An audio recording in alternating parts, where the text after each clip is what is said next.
This episode of Fire Talk is brought to you by You Better Get Your Stuff Together, We're Going In.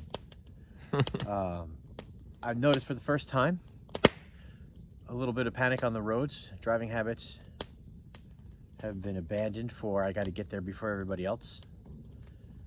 That there are lines the length of the aisles in the supermarkets. This all on the heels of the governor's announcement of a lockdown, a ban on travel with a $500 fine and or jail time. So we're going to do a resource check right now. I want you to think about how you're doing for your shelter. What I mean by that is, do you have shelter secure for you for the next 3 months in the way of rent or house payments or taxes or liens or leaky roofs or cracked foundations? The weather's changing to our favor, which is, as far as timing goes, you couldn't have picked a better time of year to come up with a global pandemic. We're just coming out of winter. We have the whole of the next 9 months here in Maine anyway, before it starts getting cold again. And we want to be ready. 9 months is a pretty healthy amount of time to do it. Our ancestors did it and they didn't have power tools.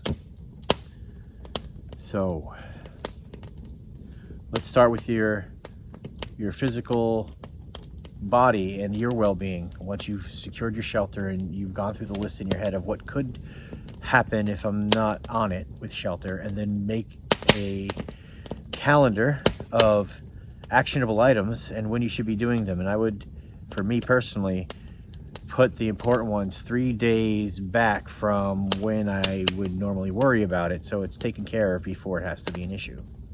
Gives you some extra time if, let's say, there's a travel ban or long lines at the gas pump or power outage or whatever ancillary waves are going to come of the strain on systems that we've all been noticing and are now starting to show some fissures.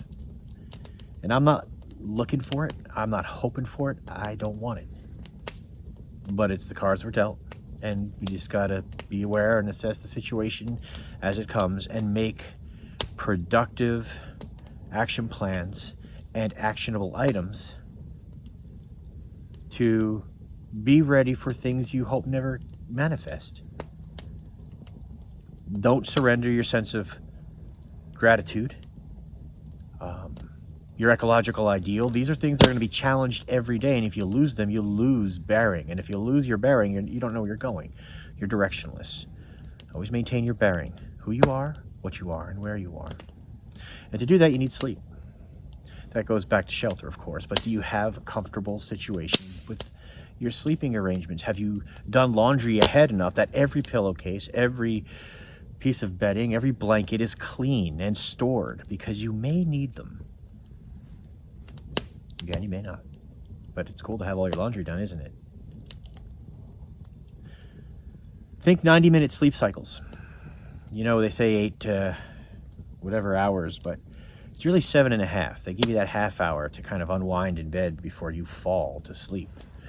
Most adults have roughly a 90-minute circadian rhythm where they go through the entirety of a cycle. In some cases, not routinely, it feels better to sleep for 3 or 4.5 hours than it does for 8.5. But 9, you land solid on that cycle, right? You wake up refreshed and ready to go. And that clarity of thought is important. Maintaining it through the day means making sure you're drinking enough water. Make time. Put water at stations where you would normally sit, whether it's in front of the tube or the desktop or on the center console. 2 or 3 of these little water bottles to remind you to consume water. You should be peeing clear and copious every 20 to 40 minutes. And I know that's an inconvenience if you're not used to it, but being severely dehydrated, which is a chronic issue in our culture, is one of the biggest reasons for lack of awareness, lack of judgment, lack of creativity, lack of problem-solving ability. So too is stress. So we're not worrying. Remember, thankfulness, having an ecological ideal that you're working toward. I don't know about you, but I'm going to come out of this better than when I went in. And I have no doubt of that because I have the benchmarks laid ahead in a process with anchor points that I'm guided toward. little symptoms that say I'm heading in the right directions, if you will.